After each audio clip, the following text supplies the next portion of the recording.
ഹരേ കൃഷ്ണ. സർവശ്രീ രാധാകൃഷ്ണ അർപ്പണമസ്തു. ഇനി നമ്മള് ഹരിനാമത്തിന്റെ പ്രാധാന്യം ഇതേപ്പറ്റി ഏതൊക്കെ ഗ്രന്ഥങ്ങളിലാണ് പറയുന്നത് എന്നാണ് നോക്കുന്നത്. അപ്പം കലിയുഗത്തിൽ ഹരിനാമജപമാണ് പരമധർമ്മം എന്ന് നമ്മൾ കേട്ടിരിക്കുന്ന ആ ഒരു മന്ത്രം ബൃഹത് നാരദീയ പുരാണത്തിലെ 38-126 പറഞ്ഞിരിക്കുന്നത്. ഹരേർ നാമ ഹരേർ നാമ ഹരേർ നാമൈവ കേവലം കലൗ നാസ്തീവ നാസ്തീവ നാസ്തീവ ഗതിരന്യത.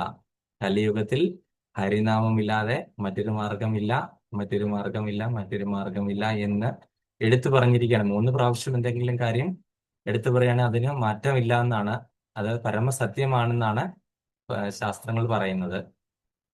അതുപോലെ ശ്രീമദ് ഭാഗവതത്തില് 12:3:51 12-ാമത്തെ കാണ്ഡോയില് 3-ാമത്തെ ചാപ്റ്ററിൽ 51-ാമത്തെ ശ്ലോകത്തിൽ പറയുന്നുണ്ട്. കലേർ ദോഷ നിധേ രാജൻ അസ്തി ഹേത്യോ ഹേകോ മഹാൻ ഗുണ കീർത്തനി കീർത്തനാത് ഏവ കൃഷ്ണസ്യ മുക്തസംഗ ആ, ആ, പരം വ്രജേത് എന്നാണ് ആ ഒരു ശ്രീമദ് ഭാഗവതത്തിലെ ഈ ശ്ലോകത്തിൽ പറയുന്നത്. അപ്പം അതിൻ്റെ അകത്ത് പറയുന്ന കലിയുഗം ദോഷങ്ങളുടെ ഒരു മഹാസമുദ്രമാണ്. എന്നാൽ അതിലൊരു മഹാഗുണമുണ്ട്. ആ മഹാഗുണം എന്ന് പറഞ്ഞാൽ കൃഷ്ണനാമം കീർത്തിക്കുന്നതിലൂടെ മാത്രം ജീവൻ ഭൗതിക ബന്ധങ്ങളിൽ നിന്ന് മോചിതനായി പരമപദം പ്രാപിക്കുന്നു എന്നുള്ളതാണ്. അടുത്തത് ശ്രീമദ് ഭാഗവത്തിലെ തന്നെ 12-ാമത്തെ കാണ്ഡോയിലെ 3-ാമത്തെ ചാപ്റ്ററിലെ 52-ാമത്തെ ശ്ലോകത്തിൽ പറയുന്നു. ഹൃദേ ഹൃദ ഹൃദയധ്യായതേ വിഷ്ണു ത്രേതായാം യജതോ യജതോ മഖൈ ദ്വാപരേ പരിചര്യായാം കലൗ തത് ഹരികീർത്തനാത്. അപ്പൊ അവിടെ പറയുന്ന സത്യയുഗത്തിൽ ധ്യാനത്തിലൂടെയും ത്രേതായുഗത്തിൽ യജ്ഞങ്ങളിലൂടെയും ദ്വാപരയുഗത്തിൽ ആരാധനയിലൂടെയും ലഭിച്ച ഫലം കലിയുഗത്തിൽ ഹരികീർത്തനത്തിലൂടെ ലഭിക്കുന്നു. ഇതാണ് യുഗധർമ്മത്തിന്റെ വ്യക്തമായ പ്രഖ്യാപനം. അതായത് കലിയുഗത്തിലെ യുഗധർമ്മം എന്താണ്, ഹരേകൃഷ്ണ മഹാമന്ത്രം ആണെന്ന് ഇവിടെ ശ്രീമദ് ഭാഗവതത്തിൽ വ്യക്തമായിട്ട് പറയുന്നു. ഓരോ യുഗങ്ങളിലും അതാത് യുഗത്തിൽ ഉള്ള പ്രോസസ്സ് ചെയ്തില്ല എങ്കിൽ നമുക്ക് എന്താണ് ആ ഒരു എന്താണ് മോക്ഷമാർഗം അത്ര എളുപ്പമല്ല. അപ്പൊ കലിയുഗത്തിലെ വളരെ എളുപ്പമായിട്ടുള്ള കാര്യം എന്ന് പറഞ്ഞാൽ നാമസങ്കീർത്തനമാണ്. അതുപോലെ ശ്രീമദ് ഭാഗവതത്തിൽ 11:5-32 നമ്മൾ ഒരു ശ്ലോകം കാണുന്നുണ്ട്. അത് ചൈതന്യ മഹാപ്രഭുവിന്റെ അവതാരത്തെ പറ്റി സൂചിപ്പിക്കുന്ന ശ്ലോകമാണ്. കൃഷ്ണവർണ്ണം തുഷാ അകൃഷ്ണം സാങ്കോപാങ്കാസ്ത പാർഷദം യജ്ഞേ സങ്കീർത്തന പ്രായർ യജന്തസി സുമേധസാം.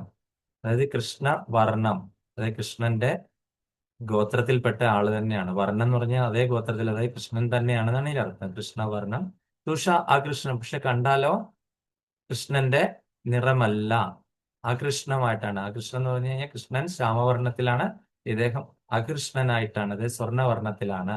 ഗൗരഹരിയായിട്ട് ഭഗവാൻ ചൈതന്യ മഹാപ്രഭുവായിട്ട് അവതരിച്ചു എന്നുള്ള ഒരു സൂചനയാണ് ഇവിടെ കൊടുക്കുന്നത്. സാങ്കോ പാങ്കാസ്ത പാർഷദം, അദ്ദേഹം ഒറ്റയ്ക്കല്ല പോകുന്നത്. എന്താണ്, പാർഷദന്മാരോടും അതുപോലെ തന്നെ അദ്ദേഹത്തിന്റെ കയ്യില് ആയുധങ്ങളും ഉണ്ടായിരുന്നു. പക്ഷെ ആയുധം എന്ന് പറഞ്ഞു കഴിഞ്ഞാൽ മറ്റുള്ള യുഗങ്ങളിലെല്ലാം ശ്രീരാമചന്ദ്ര ഭഗവാൻ അമ്പും വില്ലും ഒക്കെ ആയിട്ടാണ് വന്നത്. ശ്രീകൃഷ്ണ ഭഗവാൻ അതുപോലെ മധുരാകൃഷ്ണന് സുദർശനം ഒക്കെ ഉണ്ടായിരുന്നു.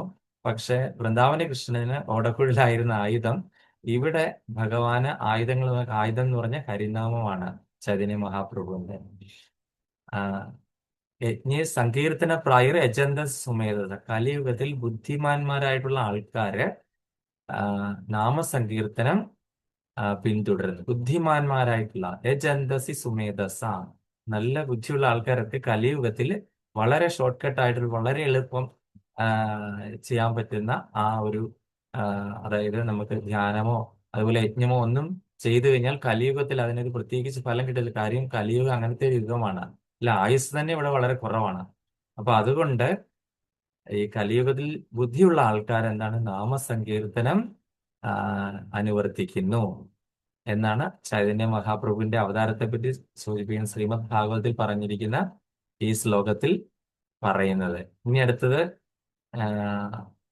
കലിസന്ധാരണ ഉപനിഷത്തിലാണ് നാരദമുനി ബ്രഹ്മാവിനോട് ചോദിക്കുന്ന ആ ഒരു ശ്ലോകത്തിലാണ് ഈ മഹാമന്ത്രം ഉപദേശിക്കുന്നത്. അപ്പൊ കലിസന്ധാരണ ഉപനിഷത്തിൽ നിന്നാണ് ഈ മഹാമന്ത്രം. ആ മഹാമന്ത്രം എന്ന് പറഞ്ഞാൽ ഹരേ കൃഷ്ണ കൃഷ്ണ കൃഷ്ണ ഹരേ ഹരേ, ഹരേ രാമ രാമ രാമ ഹരേ ഹരേ. അതിനുശേഷം പറയുന്നു ഇതി ഷോഡശകം നാംനാം കലികന്മഷനാശനം നാദ പരതരോപായ സർവ വേദേഷു സർവ വേദേഷു ദൃശ്യതേ. അതായത് ഈ 16 നാമങ്ങൾ കലിയുഗത്തിലെ എല്ലാ പാപങ്ങളെയും നശിപ്പിക്കുന്നു. ഇതിൽ ശ്രേഷ്ഠമായ മറ്റൊരു ഉപായം എല്ലാ വേദങ്ങളിലും കാണുന്നില്ല. അതായത് 16 നാമങ്ങൾ എന്ന് പറഞ്ഞു കഴിഞ്ഞാൽ ഹരേ എത്ര പ്രാവശ്യമുണ്ട്? 8 പ്രാവശ്യം. 4 രാമ 4 കൃഷ്ണ, അങ്ങനെ 16 നാമങ്ങളാണ്. അതാണ് ഈ ഷോഡശകം എന്ന് പറയുന്നത്. അപ്പൊ ഇവിടെ ഹരേ കൃഷ്ണ മഹാമന്ത്രം എവിടെ നിന്നാണ് വന്നത്, അതുപോലെ തന്നെ അതിന് എത്ര സിലബിൾസ് ഉണ്ട് എന്നൊക്കെ മനസ്സിലായി കാണുമല്ലോ. ഇനി അടുത്തത് ഈ കലിസന്ധാരണ ഉപനിഷത്തിന്റെ അവസാന വാക്യം തന്നെ പറയുന്നുണ്ട് നാസ്യ വിധി വിധിരിതി എന്ന് പറഞ്ഞ് തുടങ്ങുന്നുണ്ട്. അപ്പൊ ഈ മഹാമന്ത്രം ജപിക്കണമെങ്കിൽ പ്രത്യേകിച്ച് ഒരു സമയമില്ല, ഒരു ഇന്ന സ്ഥലം വേണമെന്ന് വേണ്ട, ശുദ്ധി അല്ലെങ്കിൽ അശുദ്ധി ആ വ്യവസ്ഥകളൊന്നുമില്ല, പ്രത്യേക യോഗ്യത ഒന്നും ആവശ്യമില്ല, ആർക്കും എപ്പോൾ വേണമെങ്കിലും ജപിക്കാവുന്നതാണ്.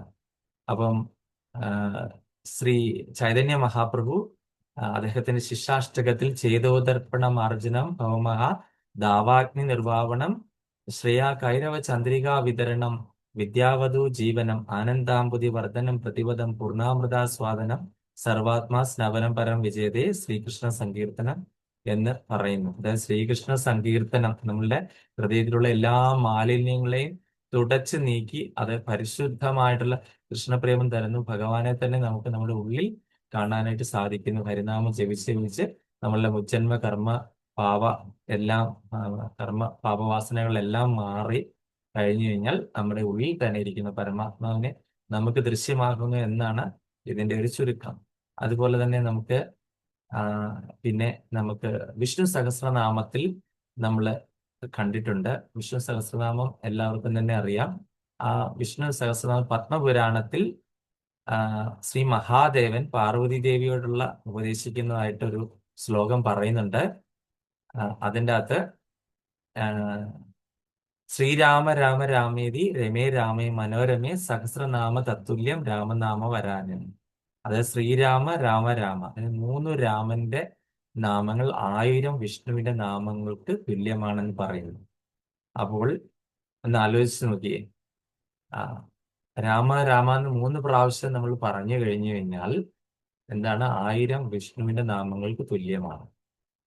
അതുപോലെ തന്നെ ഒരു കൃഷ്ണനാമം എന്ന് പറഞ്ഞു കഴിഞ്ഞാൽ 3 രാമന്റെ നാമം അതിന് തുല്യമാണ് അല്ലെ? അപ്പം എന്താണ്, ഒരു പ്രാവശ്യം ഹരേ കൃഷ്ണ മഹാമന്ത്രം ജപിച്ചു കഴിഞ്ഞാൽ അതിനകത്ത് എത്ര കൃഷ്ണനും എത്ര രാമനും വരുന്നുണ്ട്. അപ്പൊ ഒന്ന് ആലോചിച്ച് നോക്കി കഴിഞ്ഞ്. അപ്പൊ സഹസ്രനാമങ്ങള് നമ്മൾ ഒരുപാട് ബുദ്ധിമുട്ടി സംസ്കൃതമൊക്കെ പഠിച്ച് അതിന്റെ ഉച്ചാരണമൊക്കെ പഠിച്ച് ജപിക്കേണ്ട ആവശ്യം വരുന്നേ ഇല്ല. കാര്യം 1000 വിഷ്ണുവിന്റെ നാമങ്ങൾക്ക് തുല്യമാണ് എന്താണ് 3 രാമനാമം. അതുപോലെ തന്നെ 3 കൃഷ്ണനാമമാണ് ഒരു രാമനാമം. 3 രാമന്റെ നാമം ഒരു കൃഷ്ണന്റെ നാമത്തിന് തുല്യമാണ്. അപ്പോൾ ആ ഒരു കണക്കുകളൊന്ന് കൂട്ടി നോക്കി കഴിഞ്ഞാൽ നമുക്ക് മനസ്സിലാകും. ഒരു ഹരേ കൃഷ്ണ മഹാമന്ത്ര ജപം 108 റൗണ്ട് ജപിച്ചു കഴിഞ്ഞാൽ 108 മുത്തുകളുള്ള ഒരു മാല ജപിച്ചു കഴിഞ്ഞാൽ തന്നെ എത്ര എത്ര എണ്ണം വരും വിഷ്ണുവിന്റെ നാമത്തിന് എന്ന് നമുക്ക് കണക്ക് കൂട്ടി കണ്ടുപിടിക്കാൻ പറ്റുന്നതായിരിക്കും. അതുപോലെ ശ്രീമദ് ഭാഗവതത്തിന്റെ ഏറ്റവും അവസാനത്തെ ശ്ലോകം 18,000-ാമത്തെ ശ്ലോകത്തിൽ പറയുന്നു, നാമസങ്കീർത്തനം യസ്യ സർവപാപ പ്രണാശനം പ്രണാമോ ദുഃഖശമന നാം നമാമി ഹരീംബരം. ശ്രീമദ് ഭാഗവതം ഈ 18,000 ശ്ലോകം ഉപദേശിച്ചു കഴിഞ്ഞ അവസാനത്തെ ശ്ലോകത്തിൽ ശ്രീ വ്യാസദേവൻ പറയുന്നു, നാമസങ്കീർത്തനം യസ്യ സർവപാപ പ്രണാശനം. നാമസങ്കീർത്തനം കൊണ്ട് തന്നെ എല്ലാ പാപങ്ങളെയും അത് ഇല്ലാതാക്കുന്നു. പ്രണാമോ ദുഃഖശമന. അപ്പൊ ആരുടെ നാമം ജപിക്കുമ്പോഴാണ് ഈ ദുഃഖശമനം ഉണ്ടാകുന്നത്? അങ്ങനെയുള്ള ആ ഹരിയെ ഞാൻ പ്രണമിക്കുന്നു എന്നാണ്. അപ്പൊ എല്ലാവരും എന്താണ് ഇനി തൊട്ട് ഇതുവരെ ഹരിനാമം ജപിക്കാത്തവർ ഇന്ന് തൊട്ട് ഭഗവാന്റെ ആ ഒരു ദിവ്യനാമം ജപിച്ചിട്ട് എല്ലാവരും ഭഗവാന്റെ ധാമത്തിലേക്ക്, നമ്മുടെ സ്വധാമത്തിലേക്ക് തിരിച്ചു പോകാനായിട്ടുള്ള വഴി കണ്ടെത്തണം എന്നുള്ളൊരു അപേക്ഷയാണത്. അപ്പം ഹരേ കൃഷ്ണ, സർവം ശ്രീ രാധാകൃഷ്ണ അർപ്പണ വസ്തു. ഹരേ കൃഷ്ണ, ഹരേ ഗോവിന്ദ്.